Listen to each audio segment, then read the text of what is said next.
hambalyeynaya يا دفعة الشناد قلجبين سمانتا دلال بدن يا جهد بدن صابحيين لا بكون سداد يتمن إلا لا بكون سجال يتمن هو يروحان إذن لا يحي همبليو همبليو همبليو مبروك ألف مبروك يا إذن لا يحي وحن إذن كل وحن قالوا همبليين يا والدين تاني جو كراها وهو يكود وصل دبر أذيعي واحد بدن كوبيحيي جهد بدن كوبيحيي إنك حكوا هذا أنت بدن أنت دمنا وإلهي كبرك قلو مركا وحنلاقي هاي جروب كصابح دفعة الشناد يمدك ضبيمانيا يمدك هرقل جبيل همبليو همبليو همبليو مبروك ألف مبروك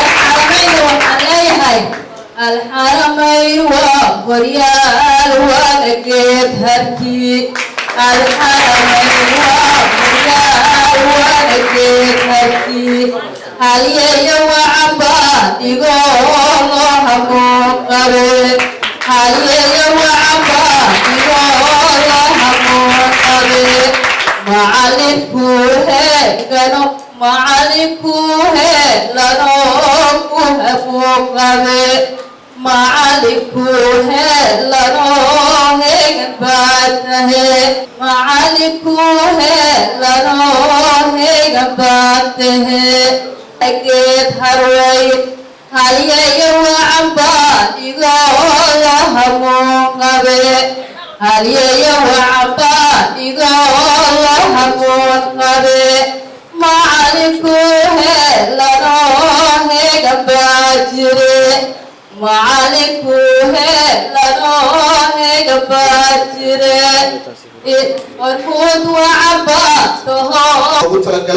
أرضية المركزي قليجبين إيسا سكول الحرمين مجلة الجوال مسؤولية الجوتا محاكمة قدومي كحينيك نوع السياسة معامل كقبل كشف الله الحياة محمد عبد الشيخ يولي وسيله كله قدوميها معامل كتجمع الجوال عثمان محمد مقتار سيده كله وحنا الجوتا وعندي خصوصية معاملها سكول أما دكتور هو صدق حقيقي سريع حربي يولي معاملها دكتور هو صدق حقيقي سريع والإمام الشافعي وأمريكا وقلنا عليه إنه وقت كقارئة يسوون معمول كيبون سيده كله والدين تا أرضية ما تقلجبين يسيقوا هالكم قبيلة مسؤوليته حيث القرية معمول كقولة يكدي بدأ إن مركزي أما يسوون بيه عذر دار إن شبوي بدن أيويا لان أو أي مركز بالشدة كقولة كأوعيا مركز قولة يوم قد بدأوا السين دونا لكن وحنقول مريا معلم عبد القادر محمد البلوي وسوق مركز نوضة وربحين دونا مناسبة دان يولد وح يكون شابسون تهاي مرحلة ده كلا دول يولد سيده كلا مهمة اللي هاي القوة أما وحبرشة مركز سجل سوق دونا سوق كل بدي ساعة كلمات دي ساعة أرمى سلة فريرون نوبسون جديد مع السوق اللي ساعة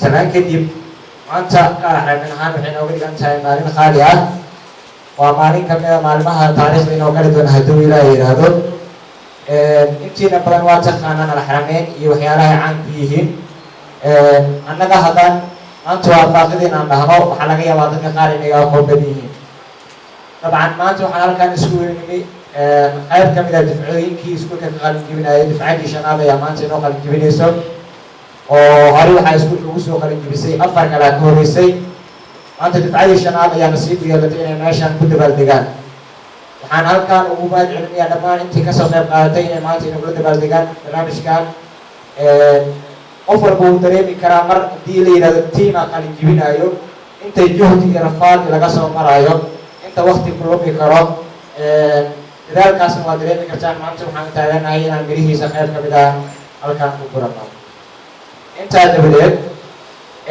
سلا لو ساعتان بسكول كالحرمين وسكول قارا أو أنا وحبا أنت قبل أول جزء تهاي براي بدا بس سكول ملا sometimes ليدهان إنه نقول كرامت هل كما مستقبلا وناك سمي كرام بالشدة intaas waxa sabab waxa ka ah sida loo socotaan qof walba danaayo meel u furtaa maamulka iyo iskuulka macallimiintiisa dhammaan hal bishin ay leeyihiin bishinkaas ama hibsigaas ah si ay bulshadooda ugu haqabtiri lahaayeen waxay ahaayaan wixii dhimanna Allah garsiin doono waana ku dadaali doonaa mar haddii hibsigeen uu yahay inaynu dadka dadaalkooda waxaan hayno aan siino waxa huwaala in Allah inuu garab gali doono si biya taasi waxaa daliil u ah iskuulo badan oo magaalada ku yaalo maanta waxaan u dawaandegaynaa dufcadii shanaad inta dufco maanta qalin jibinaysana oo iskuulka ka soo qalin jibisay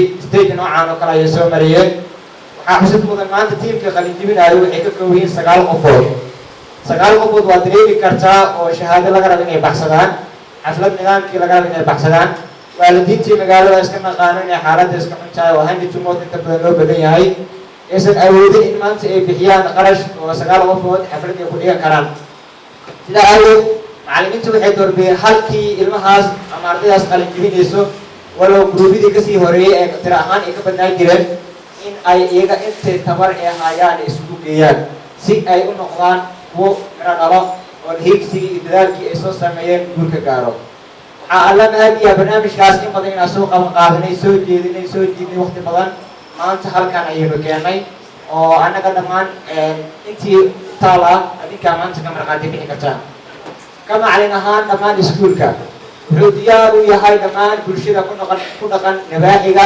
gobolka Shabeellaha Dhexe Jowhar iyo degmada Jowhar Andheer iyo agaarkiisa iyo qof walba oo waxbarasho inuu barto diyaar u ah ha yaraado ha weynaado eejka hore waxa ku jiro in uu ka qabtiraan bulsho xaqiiq oo waxa ah wadankeena in badan ayuu burbur ku yahay baahida ugu badan maanta loo baahan yahay laga qabtiro waa aqoon because qofka hadduu maanta cilmi leeyahay cid wax ugu baahan yahay malaha cilmiga waa shay ugu horeeya qofka bini'aadamka marka cilmiga dadku waxay moodaan inuu qofka title macallinimo marka uu qaatay bis uu wax bari karo taasina ma aha haddii adiga xuruufta Soomaaliga sida loo qoraa taqaano waxaa muhiim ah in qofka ka agdhow guriga adiga aad barto si qofka kale markuu baro loo rabato buuraado waxaan aad u qaaranayaa waqtiga aan isaamixinayna halkan hadal badan aan ka sii jeediyo waxaan u hambalyeeyaa dhammaan qabanqaabiyaasha barnaamijka xafladda ka soo qayb galayaasha ardayda qalin jibinaysa waxaan idin leeyahay idinkana waqtigeena waqti qurux badan Allah idinkaga dhigo wixiina dhibgaraashkan maanta idinku soo ilaadeen dhammaasho ayaa ku tilmaamay bilow cusub waa oo noloshiina safarkiina waxbarasho inaa halkaas kasii qayb qaadataan iskuulkana gruubkaas waa halkaada qalin jibin wuxuu bishaareynaya in haddii ay doonayaan inay waxbarashada sii wataan sida buugaagta in loo aqriyo sida xaalado kale waxay u baahdaan in iskuulka si free ah ugu fulinayo haddii waqtigii hore ay bixin jireen wax finance ama lacaga iyo kunooyar oo iskuulka iskaga baahnaa in lagu haqabtiro intaba hadda kadib waxay noqon doonaan si free ah intaas ayaan kusoo gabagabeynaa khudbadeeda runtii waa maalin farxadeed waa maalin weyn waa maalin aan wada sugayn in badan waa maalintii dhammaantiin aan ugu dabaaldegi lahayn dufcadii shanaad ee ka qalin jibinaysa iskuulka Harameny anigoo ka faa'iideysanaya fursaddan waxaan rabaa inaan waxyar ka taabto arrimaha iskuulka maadaama hadal waa kii hore sidii Soomaalidu u tiri oo wixii khudbad hore ayuu sheegay iskuulka Harameny waa iskuul private ah oo ku yaala magaalada Jowhar gaar ahaan xaafadda Hantoodaag laanta afraad waa iskuul ay gacanta ku hayaan dhalinyaro da'yar oo isxilqaantay oo u taagan habeenii maalin inay caawiyaan bulshadooda iyadoo aan wax taageer aan ka haysanin hay'adaha iyo ururada ka jira gobolka iyo guud ahaan wadanka sidoo kale waxaan halkan mahadcelin ballaaran halkan ugu soo jeedinayaa waalidiintii ardayda maanta qalin jibisay ku soo boorinaya inay wax bartaan sidoo kale waxaan halkan mahadcelin ballaaran ugu soo jeedinayaa ardayda maanta ka qalin jibisay iskuulkayga Harameny oo in badan juhdi iyo dadaal fara badan u soo gelinayay sida heerka maanta ay taagan yihiin ay u soo gaaraan waxaan ku soo gabagabeynayaa hadalkayga waa iskuulada ka jira magaalada Jowhar sida macadyada iyo iskuulada waaweyn waxaa naga dhaxeeya xiriiro waaweyn kuwaas oo ka mid ah in sanad dugsiyada walba cusub oo furmaya aan gaarsiino arday basic hoose aan ka soo tababarno aan iskuulada waaweyn aan ku xirno si meeshaas aqoontooda ay u sii bilaabaan waxaan cudurdaar idinka wadaa maamulaha iskuulka Dr. Nuur Axmed Nuur oo maanta halkan aan joogin oo safar gaban wadanka ama wadanka gudihiisa dibadda ugu baxay oo waxbarasho ah marka cudurdaarkaas waxaan rajeynayaa inaad ka aqbali doontaan waa quruxda bariga la taagay waa u jeedin ninkii ay u dhiman tahay arday kale ay u dhiman tahay ayadana ha dadaalo waan idin salaamayaa hambalyo hambalyo hambalyo. Ladies and gentlemen, Your Excellency, guests, respective school administration, teachers, parents, media, and of course graduating team. It's a great honor especially for me to be standing in front of you on behalf of my graduating team. This moment that we have been waiting about 2 years of hard work, 2 years of sleepless night, 2 years of a dream. But this is not the beginning, this is not the ending, but this is the beginning. When we did it, we all accomplished one of the major milestones of our lives. Taking English certificate, this is the major area of our lives. Once that should recognize it for its immense significance, not only of a personal compliment, but also one of the pride we all taken to get this day. But we all have one of the major studies that we get to this day. But graduation is not the end goal itself, it is instead part of a large of our journey. Wherever your future takes you, life is a journey and accomplishment. In conclusion, I am thanking here to all my best, to all people who gathered here together and my tireless teachers who allowed us to learn this fantastic English. And I am congratulating here my team and say to you congratulations, congratulations, congratulations for all and have a nice day. نضوط كشافسن مرحلة كلا دوان وحبرشة وحى أيامه هيكسنيان يولدا هرب كليت كتير مرتبطة وحبرشة يسومرين. Leaders, teachers, onlookers, and all honorable guests who gathered here. Today we want to talk about English as we know we are graduating. So since we are graduating, we want to talk about the importance and the obstacles or the value that have English language, because many people believe a wrong idea that they believe that English is not possible. So I would say to him they believe a wrong idea. So today we want to start our program. So I want to call my friends who want to party. So welcome my friends. So come here.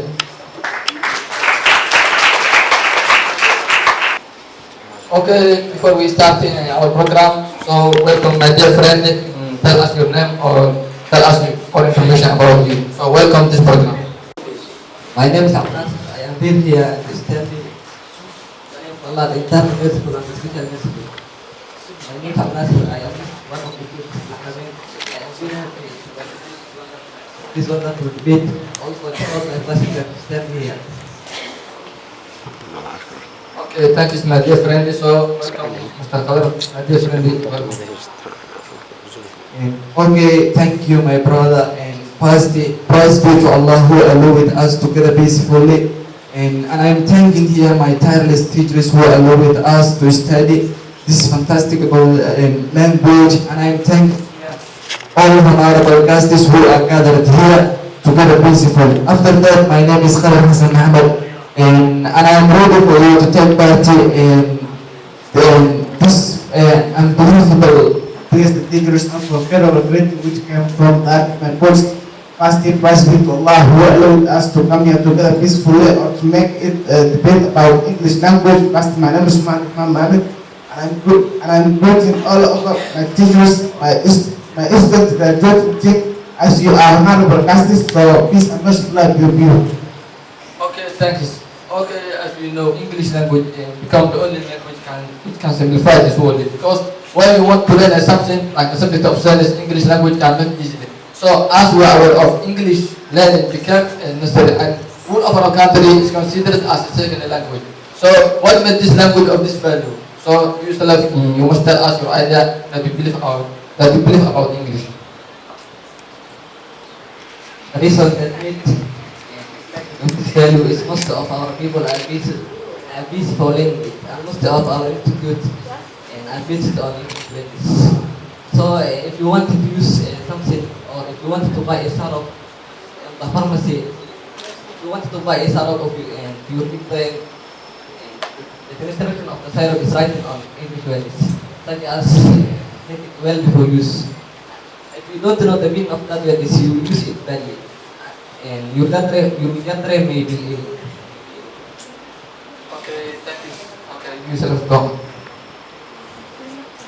Firstly, and this language has made this value in our country, and some of our people become refugees for other foreign countries, because when they become refugees for other foreign countries, and they can need something from foreign people. So when they need to request something from foreign people, and they have to know this language. If they don't know this language, they can't solve their problems. So that's why this language becomes this value in our country. Okay, thank you. Okay, the last one. Tell us your idea that you believe about English language.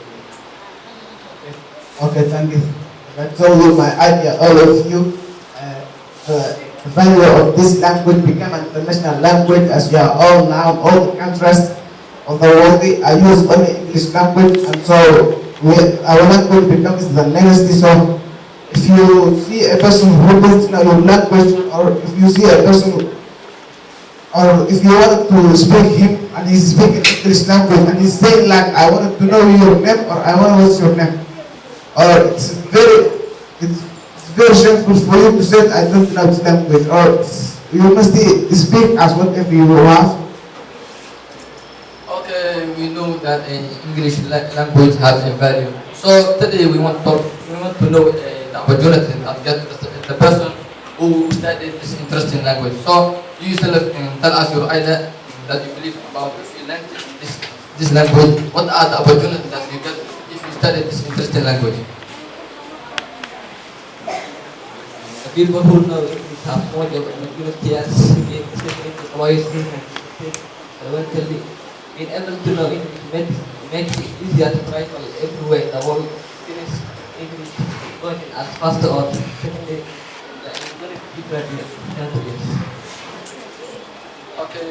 Okay, thank you. Okay, Mr. Khalid, tell us and what about you? Okay, there are many opportunities that you can obtain, that can obtain the person who studied this language, such as increasing the diversity and global economy, having a language in a common written in a common written facilities, and also in cross-cultural communications between people from different regions. So the English language is the one of the widely spoken English in the world. Okay, thank you. Okay. And what about you? Okay, thanks, my brother. Okay, the opportunities that you can carry this language are more fantastic. Something such as if maybe you become a personality and you want to meet other personalities, you are able to speak the first language is English, and maybe you want to improve your religion or to tell your religion as someone who is come from another country. You are able to speak this language of English. Okay, and if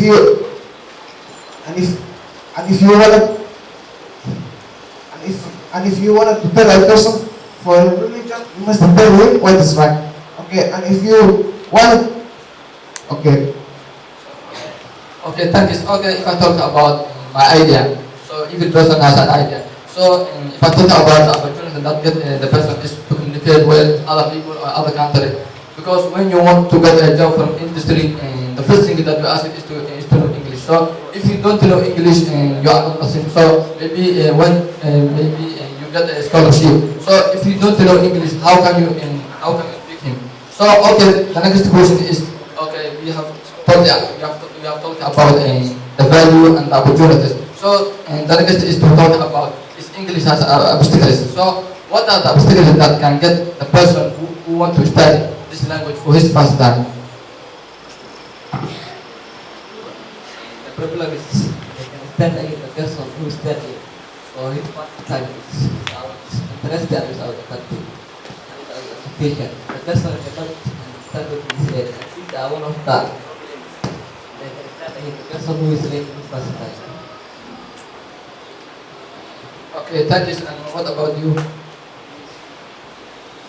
Okay, if I talk about my opinion, there are many obstacles that can stand ahead of the person when he is studying this language for his first time, such as increasingly diversity and also such as the difficulty state associated with learning it, and also spelling English is also matter of memorization because various words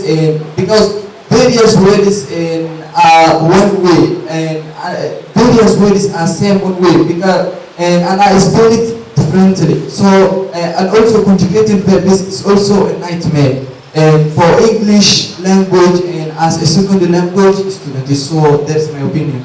Okay, thank you. Okay, and what about you that you believe about obstacles? Okay, if I tell you my opinion or my idea is there are more obstacles or more different problems, such as you want to learn something about another school, such as learn or studying English, such as studying bio and chemistry, and as you know that two different languages are only writing in English. So if you don't know that English, you don't know what is right or what is wrong, or you don't mix what is this. Okay. And there are more things that you can get obstacles or problems. And the obstacles are shy to learn. And there's an English method which says shy person and broad person that to learn anything. So I want for these students to learn something for the learners.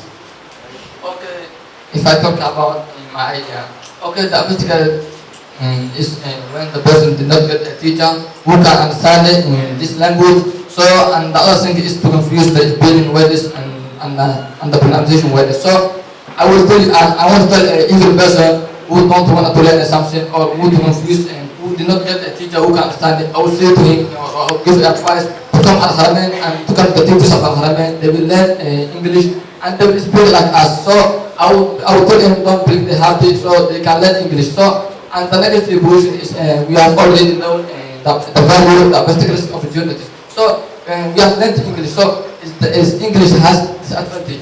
So we must talk about English has a disadvantage. So if the question is if the answer is yes, so what are the disadvantages of English language?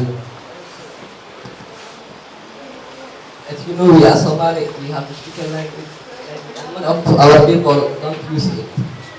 They don't use it, and if you don't use your mother language, it may lose. Okay, thanks. And what about you? Okay, if I talk about my idea, learning English has more disadvantages when we are Somali people. Because you think that when we are Somali people, we interest only learning English language, and learning English language become the second language of our motherland. So the way is when you wanted to buy from market something. The first thing is that you all when the market is want this to advertise the shop is the first thing that they can write the shop is about English. So the only disadvantage is to tell that name is because you can see many shops that the shop is written in English language, and there are many people who don't know how to write and how to read in English language. So, and when they wanted to buy from other shops, they can't read that name. So that's the why that English language has disadvantages in our country. Okay, thank you, sir. What about you? Okay, there are more things that disadvantage of English language. First thing, if you want to visit the prefecture of the city, you must know English language. If you don't know English language, you will never visit that prefecture. And nowadays, our Somali language becomes second language. That's the advantage that we can do. Okay, we have talked about everything about English. So I think we don't have a chance because the chance does not allow us to continue. So you select the last word that you would like to suggest here. So about talking about your field. So today I am very happy and I don't know what I want to my happy and I am thanking here my teachers who told me this language and I am thanking here the ladies and other honorable guests who are the speakers with us, who are the speakers with us. Okay, thank you, Master. Okay, yourself, and what about you? The last word that you would like to suggest here. And firstly, praise be to Allah who allowed us to come here together peacefully.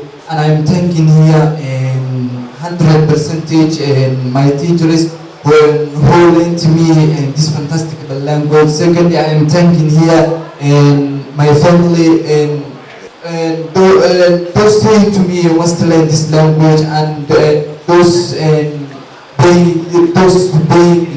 was paying me and the fee. My first time and to take part ceremony and this is my graduation. So and it's not my ending because it was safe before education doesn't end, but education have a beginner. So this is my beginner only, and I'm thanking to Allah who allowed me to learn this language. Okay, thank you. And you yourself, what about you? The last word you would like to suggest here. Okay, thanks all of you, as you are my friends or as you are all of my teachers, my classmates, as you are our next students. So, I don't think that's my hobby or my habit. I'm very happy to manage to stand in front of you, although it's not a nice time to stand in front of you. Praise be to Allah who created us to come here together peacefully, and I'm thanking all of my teachers who are always studying day and night to learn something all over the peoples. And I'm thanking my parents who always encourage me to learn this fantastic language. So, okay, if I talk about praise to Allah who allowed us to congratulate and to come here peacefully. So today I want to thank my dear teachers who made more efforts or more struggles. How can I learn English and how can I stand here? So and I don't want to prolong my speech by saying to you congratulations, have a good sermon. madaxa ka hor imaan kara qofka markuu baranayo luqadan faa'iidooyinka kala duwan ee ay xambaarsan tahay oo ay markaasi ugu horeyso qaybaha ka ahayba dawooyinkan aan isticmaalnay ee dibadaha lagu soo farsameeyay la keeno qoraalada ku qorana aan garanaynin haddana aan iska soo qaadanno haddii aadan garanaynin waxa meesha kugu qorana si qaldan aad u isticmaasho marka dhibaatooyinna ay leedahay arrintaas waa ku mahadsan yihiin markan waxaan u yeerayaa yuusuf xusmaan nuur oo isagu ka mid ah macallimiinta iskuulka alxarameyn kuna hadli doona magaca macallimiinta iskuulka alxarameyn maamulayaasha iskuulada ardayda iyo macallimiinta kasoo qaybgashay xafladani maanta aad u qiimaha badan waxaan idinku salaamayaa salaanta islaamka taasoo ah assalaamu calaykum waraxmatullahi wabarakaatu. bacdi salaam maanta iskuulka alxarameyn waa maalin aad iyo aad ugu weyn. waa maalin aynu la qaybsanayno farxadda 9 arday ka qanjibisay luqadda ingiriiska. waa maalin maalintaasoo ah maalin ay aad iyo aad ugu weyn tahay si ay farxaddooda iyo dadaalka ay soo sameeyeen idabal adagga kusoo dhawad adeegeen ayagoo ah 9 qofood oona qof waliba oo xafladdan joogo dareemi karo ayagoo ah 9 qofood inay maanta qabsadaan ama ay u suurta gasho xaflad noocan oo kaliya rafaadka ay ka soo mareen iyo dabal adagga usoo sameeyeen qof waliba dareemi karo. dhanka kale maanta waa maalin taariikh ah waa maalin aad iyo aad u weyn ardayda iyo dhammaan macallimiinta iskuulka. qof waliba xafladdan joogo su-aasha isweydiinaya maanta waxay tahay sidee bay macallimiin aad u da'yar iyo ardaydii isku age ah oo isku waqti ah oo dhalinyarada ah sidee bay isku fahmaan sidee bay macallin iyo ardaygii iskugu noqdaan marba haddii meesha taalo rules iyo regulation ama kala dambeyn iyo hadday taalo sharciyo macallimiinta iyo ardayda sharciyo kala leedahay ay jiraan oo ay iskuulka ku dhaqmayo meeshaas waxay caddaynaysaa inay ka jirto ama natiijada ay ka dhalanaysa waxay tahay kala dambeyn iyo xushmad iyo maamuus maanta waxaa dhici karta macallimiinta ka mid ah in ardayda qaar ee baranaya iskuulka ardayda ah inay qaarkood ardayda ay koon yihiin marka ma aha maanta weynaan iyo eed ama waqti ma ahan waxbarashada ee muhiimaddu waxay tahay qofka aqoontiisa dhammaan macallimiinta aniga magaca macallimiinta ku hadlayo waxay mar walba u taagan yihiin habeenkii maalin u taagan yihiin sida ay waxay fahamsan yihiin ama inta ay aqoon ay leeyihiin ugu gudbiyaan bulshadooda gaar ahaan bulshada magaalada jowhar si ay ugu faa'iideen waxay garanayaan marka aniga waxaan ugu dheeraanayna hadalkeyga maadaama waqtiga aad iyo aad inoo hayo dad badan ay iga dambeyn doonaan hadalka waxaan kusoo gabagabaynayaa halka ugu dambeeya ah in qof waliba oo mar waliba ka qayb qaato horumarinta dhammaan ummadda Soomaaliyeed gaar ahaan bulshada magaalada jowhar dhankii aqoonta sababta mar waliba waxaa soo baxaya jiil cusub jiilkaasi cusub haddii aan la waxbarin ama aan loo korin qofka markuu indhaha furmaya haddii oo maanta tusaalehaan anaga waxaynu nahay muslimiin ah ardayga qofka markuu leeyahay waxaa la geeyaa dugsiga marka ka soo baxo wuxuu soo gudbaa sida hadda proceska wuxuu soo gudbaa private marka soo maro marka laga soo gasho wuxuu gudbaa manhaj macad ayuu gudbaa marka haddii ardayga intaas aan la soo garab gelin ama aan la soo qaban waxaa noqonayaa arday mid habaabay maanta waxaa jira arday intaan ka badan ama dad aan jaanisoorin inay wax bartaan marka maadaama ay jaanisoorin intii jaanisoorin inay wax bartaan ama waalidkood oo ugu soo qaban adeegay si wax u bartaan iyadoo waalidiinta ay inoo taagan yihiin walax inoo taagan yihiin annagana ay ku harsanayno haween iskoolaynu ku jirno iskool dhexdiisa ayna waalidiinteena rafaadkaas ay wali dareemin weliba u baahan haweenka ardayda ay uga baahan ay wax usoo diraan dugsi si wax u barto ama iskool marka waxaan ardayda ku dhiirigelinayaa in ay ka rumeeyaan waxbarashada halkaani waxaan ugu talagalay gabal yar oo ku saabsan macallimiinteeda iyo aqoonta maadaama aynu ka maarmin aqoonta ayna tahay iftiinkii nolosha waxaan ugu talagalay iyadana gabal yar oo ku saabsan marka dhaliina iyo amaheer marka risaaleenkood marka xiga sadkaygiyo suugaanta maansada siday u qoran tahay waa inaan ku safeeyaa sababteedu waxay tahay Soomaali oo idil dadka sare u qaaday aqoontooda saafiga si xun loo tilmaamay inagoo suugaaniyo sila iyo dib loo marin salalla'aan wax nagu baray saqda dhexe habeenkii sida aan u baran lahayn waqti suganna siiyo suuqoo ilaahow adigaa sareeye sida noola horumari iyaguna u sara kaci sifafaale lagu daro dadka lagu sugaa tahay saxarlay ayaa tahay intaas sifo ayaa tahay wax ka sii saraa tahay warkiyaan ula sigin waxa aan ku sameeyaa Harameny nin soo maray aqoon ayuu helay marna ayuu ku seegine ula saaxiib weliga ina adiga waxa faa'iideysta marka qofka walaalkaan aad la jeclaatid risaalada kale oo ahna wixii aad baratay mas'uul ayaa ka foolo hal raba dadka kale ina gaarsiisid waxaan leeyahay mar labaad iyo mar saddexaad iyo mar afraad congratulations jaamacadda hadii la dhameeyo oo bachelor la dhameeyo waxaan rabaa in master la sii diyaariyo master hadii la dhameeyo inaad haddana kooxdiisi socdaal rabo waxbarashada lagu weynaado waxaan idinku bogaadinayaa waana mahadsantihiin waalidiintii ilaahay jisaha ka siiyo intaad idiin soo geliso oo juhdi ah macallimiintii maskaxdooda iyagana idinku guuriyo aad u mahadsan yihiin inaad ka waantowdo cilmiga maanta barata adigu ku anfaca nafsadaada ku anfaca inaad lacag ka sir ka hesho ha fiirin waxa ka fiirisaa inaad ka hesho cilmiga dadka ay gaarsiin karto adiga nafsadaada ku eedbo intaas aan soo gabagabeynaa hambalyo marka uu soo baxa cunuga oo ilaahay caloosha hooyada ka soo saaro oo masha gacan ku qabto oo inuu bilaabo waay muxuu ooyaa la qabsi ayuu taagan yahay oo wuxuu la qabsanayaa environment-kan kale barasha u bilaabatay oxygen inuu qaato carbon oo soo deeyo ayuu raadinayaa ogow marka maalintaasi ku bilaabatay maalintaa dhimta maalaheena kama harayso maalin la arka wax cusub ayaa ku taagan waxaan hadda u hambaleynayaa guud ahaan ardayda qalajibinayso gaar ahaan macallimiinta isku cusbinanaya ayaga qaarkood ku aada soo marnaa ku jiro waan idin mahadcelinayaa aad iyo aad u mahadsantiin waana ku faraxsanahay inaan kasoo qayb gal munaasabadan quruxda badan aan ku sagootinayna ardayda qalin jibisay waana idiin soo dhaweynayaa dhammaantiina hambal idin leeyahay farxadana waa idin la qaybsanaya si kale ilaalo runtii waxaa si kal iyo laab ah u hambaleynayaa dhammaan ardayda ka qalin jibisay kursigan sidoo kale waalidiinta iyo macallimiinta dadaalka dheer soo gelisay ardayda inay wax barato waxaan leeyahay waxbarasha lagu dheefo ilaaha ka dhigo waxaan rabaa inuu ku fogaadiyo siduu macallinku sheegay in laga harin waxbarashada ku dhammaato inaadan ka harina idinku fogaadin aadu ilaah yidhaahdo aadaa u qaasantiin hambalyo ismaal gudoomiyaha nool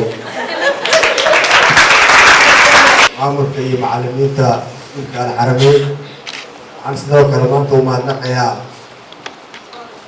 maamulayaasha imaam shaafici iyo sheekh xanafi sidoo kale waxaan maanta u mahadnaqayaa dhammaan ardadii ka qalin jibinaysay iskuulka iyo waalidiintii dhibka badan iyo juhdiga badan ku bixiyey iyo dhammaan bulshada qeybaheeda kala duwan iyo bahda saxaafadda iyo kasoo qaybgalayaasha awalan waxaan idin leeyahay asalaamu calaykum waraxmatullaahi wabarakaatu السلام waxaan aad ugu faraxsanahay maanta inaan idin kala soo qayb galno xafladan quruxda badan waan jeclahay inaan waqti badan idinla qaadano laakiin duruufo jira awgeed aan idinla qaadan karin waayo waad ogtihiin in magaaladii weligii uu biyihii maalin walba kasii daynayo culaysyadaasna haysta awgeed ayaan waqtiga idinla qaadan karin laakiin waxaan hori weynay ama deekadaga maqnaan weynaa waxay tahay iskuulkii oo ardadiisii qalin jibinayso alxarameyn oo maamulihii iyo maamul ku-xigeenadii iyo macallimiintii dhammaanna soo wargeliyeen in aan ka baaqana sidaasaan noo suurogeli weysay laakiin waan jeclay inaan waqti badan idinla qaadano waxaan aada idinkaga sii mahadcelinayaa soo qaybgalkiina aadka quruxda badanna waxaan rajeynayaa ogaada dadka qalin jibinaya waxbarashada ma dhammaato laakiin bilaab ayay leedahay qofka hadduu asaga nafsiir ismahadiyo waxbarashadiis waxba ay meel gaarsiinaysa malaha waxaa la rabaa qofka inuu waxbarashadiisa hiigsi iyo himilo gooni ay leedahay waxaa la rabaa inuu taargetkiisa uu noqdo ilaa iyo ka waxbarashadu ma dhammaata laakiin ilaa heerka uu gaari karo ee tabartiisa inuu gaaro waxaan aad iyo aad idinkaga mahadcelinayaa aan ugu mahadcelinayaa waalidiintii ku dhawan adeegay ee waqtiga badan idiin gashay iyo dhammaan macallimiintii iyo maamulayaashii haddaan ahay maamulka gobolka shabeellaha dhexe qaasada degmada jowhar waxaan iskuulkaan u fiidin doonaa ama aan ulahaan doonaa il gaara hadduu ilaah yiraa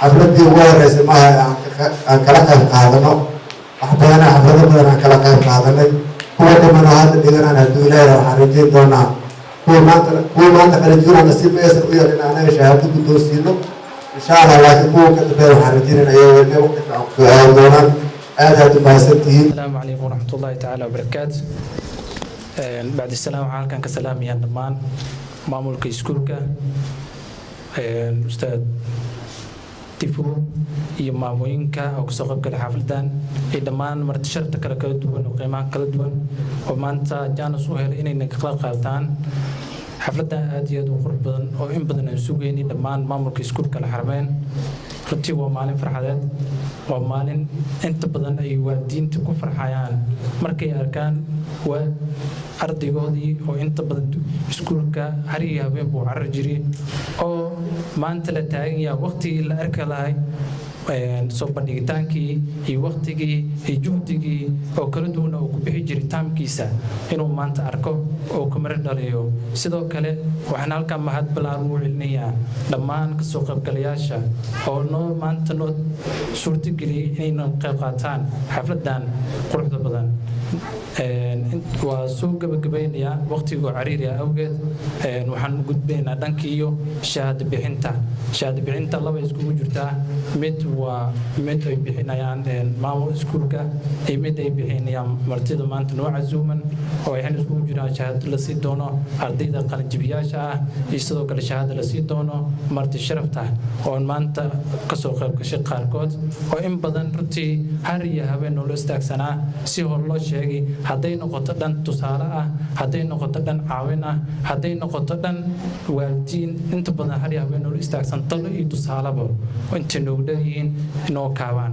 marka abaalkooda waxaan ku gudna ma hayno balse maanta waxaan guddoonsiinaynaa shahaado sharaf xagga aynu ka socoto marka insha allah shahaadooyinka bilaabi doonaa